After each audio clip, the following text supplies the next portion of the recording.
Assalamualaikum warahmatullahi wabarakatuh. Halo anak-anak, apa kabar hari ini? Semoga sehat ya. Pada kesempatan kali ini, marilah kita belajar kisah Nabi Muhammad SAW menjadi Rasul.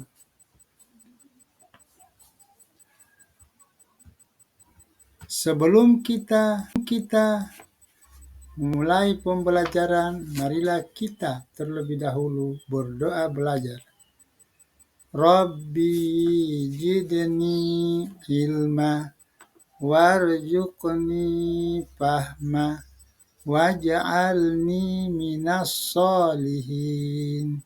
Artinya, ya Allah, tambahkanlah aku ilmu dan berilah aku karunia untuk dapat memahaminya, dan jadikanlah aku termasuk golongan orang-orang yang soleh. Baiklah anak-anak, sebelum kita lanjutkan pembelajaran, terlebih dahulu kita mengetahui tujuan pembelajaran pada hari ini. Yang pertama, melalui pembelajaran basic learning dengan menggunakan metode diskusi, peserta didik dapat memberikan pendapat alasan Nabi Muhammad SAW berdakwah sembunyi-sembunyi setelah diangkat menjadi Rasul dengan tepat dan benar. Kedua, melalui media visual, peserta didik dapat menjelaskan secara singkat kisah Nabi Muhammad SAW setelah menjadi Rasul dengan tepat dan benar. Yang ketiga, melalui diskusi, siswa dapat menganalisis sikap yang ditunjukkan Nabi Muhammad SAW dalam melakukan dakwah secara terang-terangan dengan tepat. Baiklah anak-anak, tahukah kalian kisah Nabi Muhammad SAW ketika beliau diangkat menjadi Nabi dan Rasul? Baiklah, ketika pada saat Nabi Muhammad SAW berumur 40 tahun, beliau berdiam diri di Gua Hira, memperoleh mukjizat terbesar dari Allah Subhanahu wa Ta'ala. Tiba-tiba malaikat Jibril datang, kemudian menyampaikan wahyu kepada Nabi Muhammad Sallallahu Alaihi Wasallam. Malaikat Jibril menyampaikan wahyu Quran surat Al-Alaq ayat 1-5. Wahyu tersebut merupakan tanda kerasulan Nabi Muhammad Sallallahu Alaihi Wasallam. Tahukah kalian tentang Quran surat Al-Alaq ayat 1-5 tersebut? Baiklah, kita akan membaca. Bismillahirrahmanirrahim. Iqra' bismi rabbikal ladzi khalaq, khalaqal insana min 'alaq. Iqra' wa rabbukal akram, alladzi 'allama bil qalam, 'allamal insana ma lam ya'lam. Sadaqallahul azim. Artinya, bacalah dengan menyebut nama Tuhanmu yang telah menciptakan manusia dari segumpal darah. Bacalah, Tuhanmu lah yang maha pemurah, yang mengajarkan manusia dengan perantaraan kalam, mengajarkan manusia dari apa yang tidak diketahui. Nabi Muhammad sallallahu alaihi wasallam menerima wahyu yang kedua. Setelah malaikat Jibril alaihissalam berlalu, Nabi Muhammad sallallahu alaihi wasallam tampak takut. Nabi Muhammad sallallahu alaihi wasallam juga bingung atas kejadian yang menimpa dirinya. Kemudian beliau keluar dari gua Hira dan menyusuri sela-sela gunung. Khadijah pun mengutus beberapa orang untuk mencari Nabi Muhammad sallallahu alaihi wasallam, tapi tidak ada yang menemukannya. Akhirnya Nabi Muhammad sallallahu alaihi wasallam pulang ke rumahnya dalam keadaan jantung yang berdebar-debar. Ia meminta pada istrinya untuk menyelimuti tubuhnya yang sedang menggigil penuh kekhawatiran.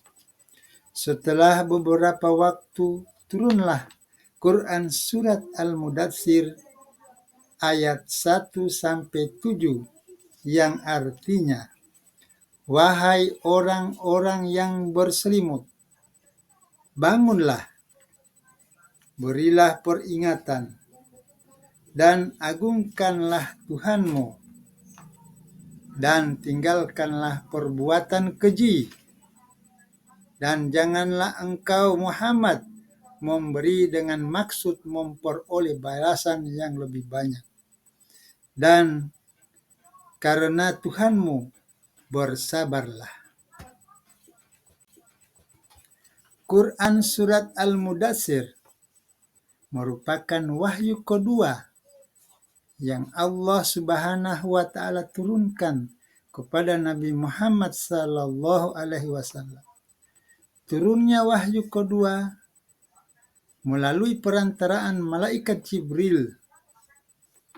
Quran Surat Al-Mudatsir adalah merupakan perintah kepada Nabi Muhammad untuk mengingatkan manusia tentang keesaan Allah Subhanahu wa Ta'ala. Ini adalah awal perintah Allah Subhanahu wa Ta'ala kepada Nabi Muhammad sebagai rasul untuk berdakwah tentang Islam dan ajarannya. Tahukah kalian kapan Nabi Muhammad sallallahu alaihi wasallam berdakwah? Wahyu yang datang kepada Nabi Muhammad sallallahu alaihi wasallam merupakan isyarat kerasulan beliau. Allah memerintahkan kepada Nabi Muhammad untuk menyampaikan wahyu kepada manusia melalui dakwah Nabi. Berdakwah dengan dua cara, yaitu berdakwah dengan sembunyi-sembunyi dan terang-terangan. Mengapa Nabi Muhammad pertamanya mengadakan dakwah secara sembunyi-sembunyi? Karena hal ini belum diperintahkan oleh Allah Subhanahu wa Ta'ala. Oleh karena itu beliau berdakwah secara sembunyi-sembunyi. Beliau menyampaikan ajaran Islam penuh keyakinan bahwa Allah Subhanahu wa Ta'ala selalu melindunginya. Beliau tidak pernah takut menyampaikan kebenaran. Tentu juga tidak mudah bagi Nabi Muhammad sallallahu alaihi wasallam menyampaikan kebenaran Islam. Apalagi beliau harus menyampaikan kepada kaum yang telah lama menyembah berhala. Maka Rasulullah sallallahu alaihi wasallam mulai berdakwah kepada orang-orang yang terdekatnya secara sembunyi-sembunyi.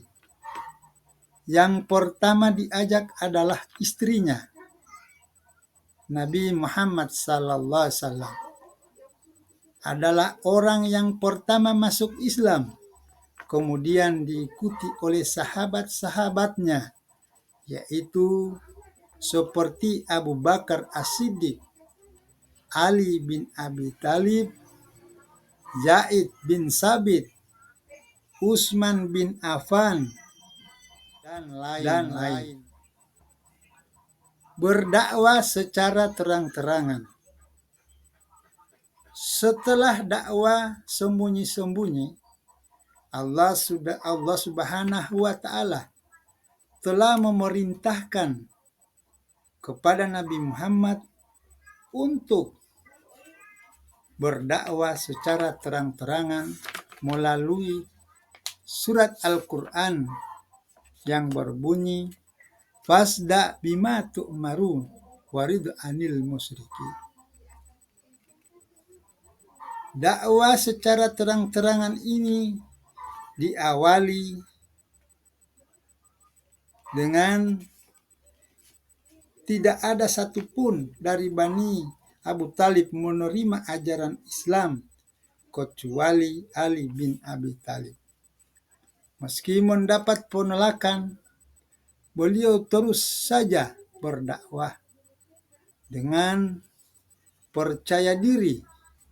Nabi Muhammad SAW menyampaikan kebenaran Islam di depan kaum kafir Quraisy. Tidak hanya penolakan, Rasulullah bahkan mengalami ejekan dan hinaan dari kaum kafir Quraisy.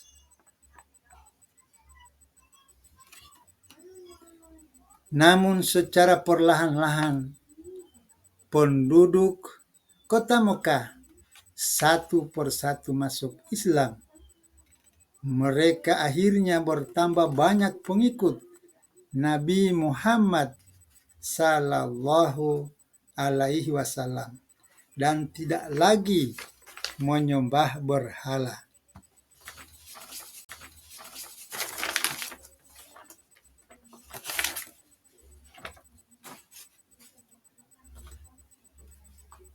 Berikut ada rangkuman daripada materi ini, yakni yang pertama, Nabi Muhammad SAW menerima wahyu pertama di Gua Hira ketika berkhalwat. Yang kedua, berkhalwat artinya mengasingkan diri untuk beribadah, memperoleh petunjuk dari Allah Subhanahu wa Ta'ala, dan bertafakkur. Yang ketiga, wahyu yang pertama diturunkan kepada Nabi Muhammad SAW adalah Quran Surat Al-Alaq ayat 1-5. Yang keempat, wahyu yang kedua yang diturunkan adalah Quran Surat Al-Mudassir ayat 1-7. Yang kelima, Rasulullah menjalankan dakwah dengan dua cara, yaitu cara sembunyi-sembunyi dan cara terang-terangan. 6. Mukjizat adalah perkara luar biasa dilakukan oleh Allah Subhanahu wa Ta'ala melalui nabi dan rasulnya untuk membuktikan kebenaran kenabian. Baiklah adik-adik, demikian pembelajaran kita pada hari ini. Semoga Allah Subhanahu wa Ta'ala memberikan ilmu kepada kita. Marilah kita sama-sama membacakan Alhamdulillahirabbil alamin. Semoga kita semua dalam keadaan sehat. Wassalamualaikum warahmatullahi wabarakatuh. Dan terima kasih.